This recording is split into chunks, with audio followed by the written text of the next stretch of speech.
Well, welcome back, everybody. In today's video, we're going to be talking about everything labels. Labels on Trello are a game changer.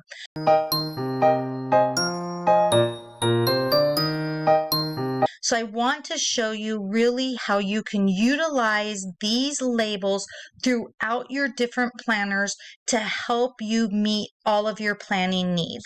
So let's click on this card. So right here, you can see these are all the labels that you can have. I'm going to click on this card, and if you go right here to the top, there's labels. Look at all these colors that you can change your labels to, whatever you want them to be. If you come over here to the pencil, you can edit that and name this green one whatever you want to name it. It might be teacher meetings. And you can add that. And then you can see how it will pop up as whatever you've labeled it at.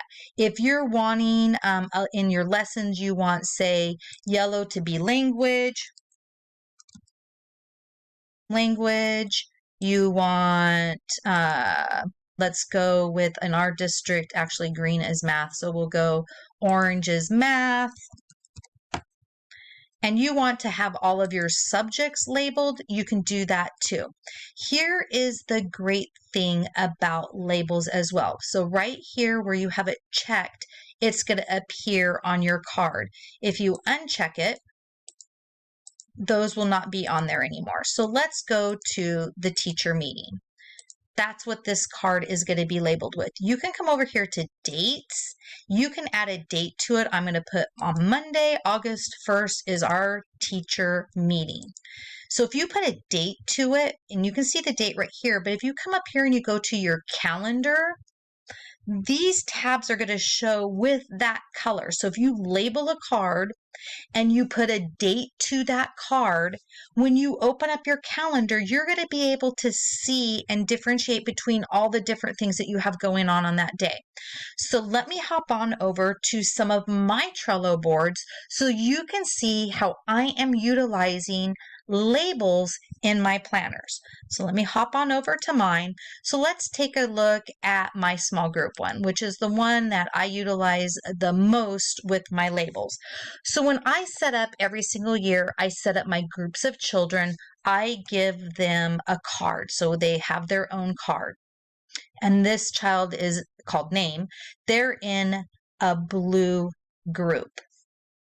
Then here you can see that I might have been going, I've been assessing for a little bit. I've noticed throughout the first week of school that my little friend here is having a really hard time with articulation. And I think I'm going to have to do a referral. So I have a referral on that one. So I'm already tagging that one. Then that one has a referral that I need.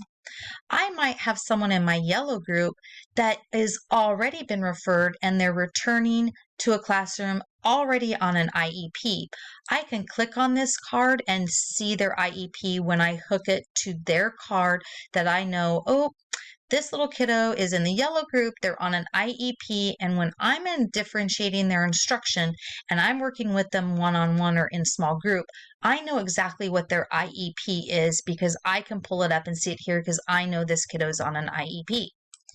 So I really, really like this for my labels. So if you come here and you look at my labels and I go to labels and I have my behavior. I have some of them might have a one-on-one, some of them need a referral.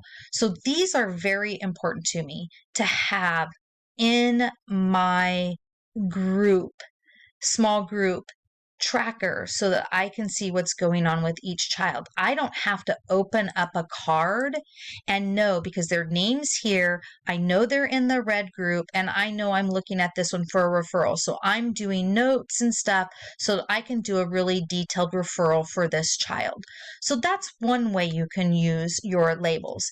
If you come over here and you come to my planning book, there's lots of ways that you can use the labels too. So here, if you're looking at my week at a glance, I know in week 3 for my labels, I'm working on number 1. I'm working on my social skills is focusing attention. I'm also introducing circles. We're really working on singing the ABC song and pointing the ABCs as we go through the week and the days, and right here I know, oh, I'm on unit 1. I don't even have to scroll down here and look at my plans, because when I look at my very first thing, I see all of my labels. I see everything here. I can use my labels for, I've scheduled somebody to come in for a barber or a hairstylist to come in on August 24th to give us a demonstration, because we're working on All About Me. Remember how I said you can see these labels within your calendar? If I pop on my calendar, you're going to be able to see all of my labels and see how it's all visually pleasing, because I know what I'm working on, because I can see it boldly in each of those colors. Oh, here I have no school. So as I scroll through my planner, I see everything that's due. I've marked important dates, things that are due.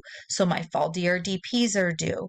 So everything and every card in my planner, if it's important to me, has a label on it. If it's really important and I need to see it on my calendar, I'm marking that card with those labels and I'm putting a date to it, so that when I go to my calendar, I can see everything at a glance. If you don't want to see a month-to-month calendar, you can also go over here and see it by the week. So if I scroll over to the weeks, let's see if I go down, if it shows me. Here is, let's go a couple. So here is my week 3 that I have of school. I can see everything right here by the week as well. So if you're a weekly planner, you can see it by the week. If you're a monthly planner, you can see it by the month. But see how the labels really hit home for me for what is expected and what is upcoming.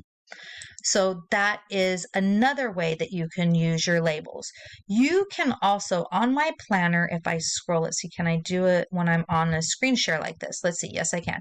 So if you go to the very end of my lesson, I have things like I have my staff birthdays. So if I go to my calendar, I'm not going to miss any of my staff's birthday, because it's already linked into my calendar and I'm going to be able to see their birth dates.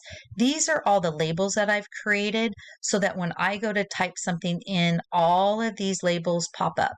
So what labels do I have? I have our curriculum guide that we have to use. That's